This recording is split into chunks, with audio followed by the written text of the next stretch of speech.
네, 팩트체크 이가혁 기자와 함께합니다. 오늘은 일본 네티즌들 사이에서 많이 공유된 글과 현지 언론 보도를 짚어보겠습니다. 네, 한 일본 네티즌이 지난주 토요일에 자신의 트위터에 올린 글입니다. 일본인인 친구가 서울역 근처에서 한국인 남성 6명에게 둘러싸여서 문매를 맞았다, 이런 내용입니다. 이 글은 지금까지 9,000건 넘게 공유가 됐고요. 일본 커뮤니티 내에서도 화제가 됐습니다. 한 일본 블로거는 드디어 우려했던 일이 서울에서 벌어졌다, 이렇게 말했습니다. 네, 이게 사실이라면 최근에 한일 관계도 그렇고 좀 파장이 적지 않을 것 같은데 어떤가요? 사실입니까? 네, 저희가 확인을 해봤습니다. 서울역을 담당하는 서울역 파출소에 먼저 확인해봤습니다.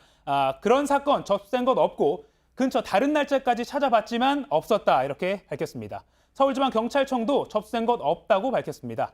또 일본어 서비스도 제공을 하는 서울역 관광정보센터 역시 듣지 못했다고 했습니다. 또 자국민 사건이니까 혹시 주한 일본 대사관도 알지 않을까 알아봤습니다. 일본 대사관 관계자는 그런 사건이 있었으면 아마 공유가 됐을 것인데 듣지는 못했다, 이렇게 했습니다. 결론은 이 폭행 사건 아직 사실로 볼 근거 없다입니다. 네, 그러면 그 글을 쓴 당사자한테는 확인을 해봤습니까? 네, 저희가 온라인으로 연락을 취했는데 아직 답변은 받지 못했습니다. 다만 이 글쓴이는 다른 네티즌의 질문에 증거는 없다, 이렇게 밝힌 상태입니다. 네, 근데 이 내용을 일본인 시청자가 제보를 한 거라면서요? 네, 도쿄에 살고 있는 일본인 한 시청자가 저희 팩트체크팀에 팩트가 뭐냐 알아봐달라, 이렇게 제보를 해주셨습니다.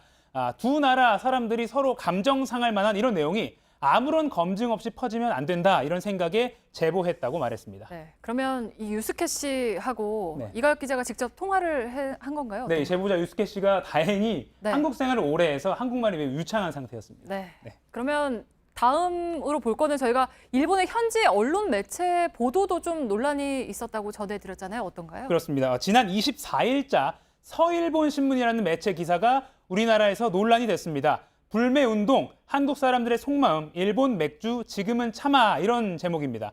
일본 제품 불매 운동에 관한 이 서울 분위기를 소개한 기사인데요. 내용을 보면 일본 맥주 매출이 줄긴 했지만 불매 운동을 차가운 눈으로 보는 사람도 적지 않다, 이런 내용도 보이고 또 사실은 일본 맥주를 사랑하지만이라는 말도 보입니다. 문제가 된 건 중간에 나오는 인터뷰 멘트입니다. 서울에 사는 28살 회사원이라는 사람이 편의점에서 사는 것 눈치가 보여서 일본 술을 인터넷에서 구입하고 있다, 이렇게 말했다는 겁니다. 그런데 주세법상 일부 전통주는 물론 구매를 할 수 있지만 국내 온라인 쇼핑몰에서는 술을 살 수가 없습니다. 그래서 이 가짜 인터뷰 아니냐, 우리 네. 불매운동 조롱하려고 이런 날조 기사 일본 언론이 쓴 거 아니냐, 이런 비판이 나왔습니다. 네, 그러면 이 인터뷰가 정말로 가짜로 쓴 건지 아니면 사실인지 확인을 했습니까? 이 인터뷰를 한 당사자 시민까지는 저희가 접촉할 수가 없었습니다. 다만 이 서일본 신문, 이 서울지국을 통해서 이 신문사 쪽의 입장은 여러분께 전해드리겠습니다. 시청자 여러분들이 판단하시면 될 것 같습니다. 뭐라고 말을 했냐면 한국 법상 온라인 술 구매가 안 된다는 건 알고 있었다. 하지만 일본 쇼핑몰을 통해서 해외 직구나 구매 대행으로 일본 술을 살 수 있다고 설명했습니다. 또 기사에선 구매 대행이란 말을 쓰지 않았지만 인터뷰 당사자 말 자체가 인터넷에서 사고 마시고 있다, 이렇게 말을 해서 그대로 기사에 넣은 것이라고 밝혔습니다. 네, 알겠습니다. 팩트체크 이가혁 기자였습니다.